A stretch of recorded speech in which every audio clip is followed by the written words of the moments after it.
90% of success in any walk of life is a direct result of how the mind is used. According to Carla Schesser in her blog, The Extraordinary Scientific Proof that Positive Thinking Works. How would you like to lower your stress level and improve your success story? Well, positivity can affect your self-image, your success, and your health. At one point in my life, I lived on a river with two of my kids. I thought my world was ending, crashing down around me. I didn't know how I was going to pick myself up, and get us out of that kind of situation. I had to realize, what was I doing wrong? What wasn't working? And change it. I've realized I looked at everything negatively. So I started looking at every situation that came across as something positive. And soon I had us up off that river. So, how can your mind affect your self image and your success, along with your health? Well, let's start with the most important, in my opinion, and that's your self image.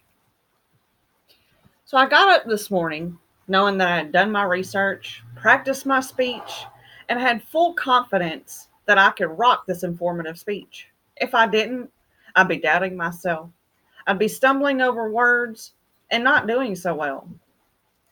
And it would be very obvious. We often use our past failures, our fears, and our feelings of unworthiness to scare us away from our biggest dreams, according to Carla Schesser in her blog. Henry Ford once said, if you think you can do a thing or you think you can't do a thing, you're right.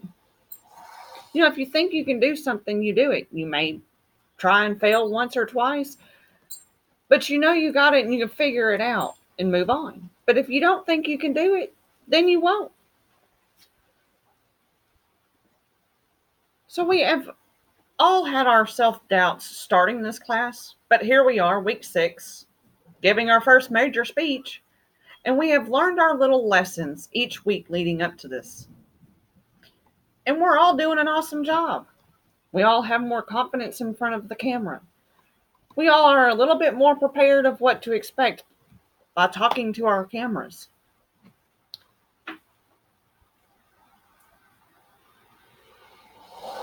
So, positively thinking about ourselves has a direct impact on our success.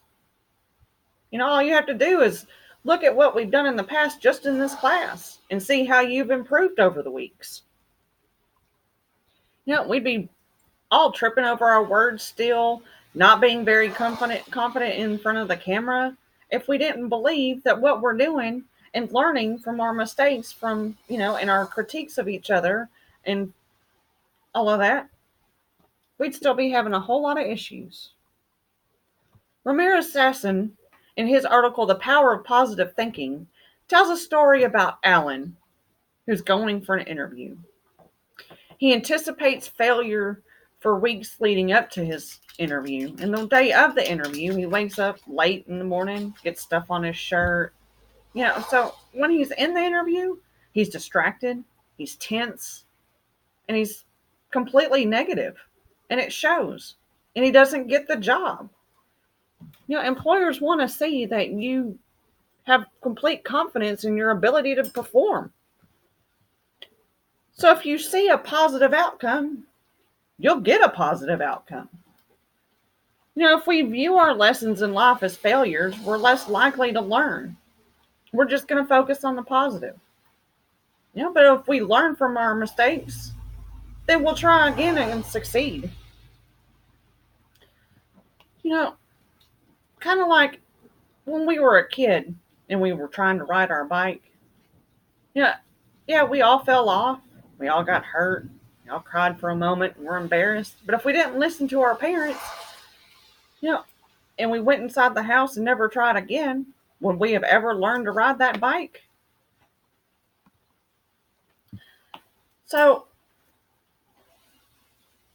getting up and trying things over again and thinking positively about everything can affect, our mental state, plus our physical health. How we handle stressful situations can cause harmful reactions in our bodies. I watched a man who had been fired from his job after 30 years be in such a stressful situation that his heart stopped beating. He died right in front of us. And without CPR, he wouldn't have made it.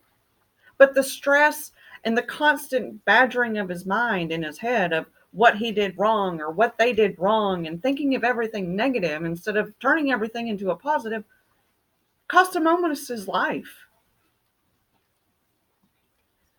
You know, Having the ability to say, yes, I'm going through some tough times, but I'm going to make it,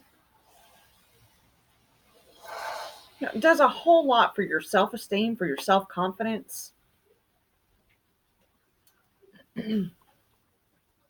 So, according to the Mayo Clinic in their post on positive thinking, stop negative self talk to reduce stress. People who think positively have longer lifespans, lower rates of depression, and a greater resistance to the common cold, just to name a few.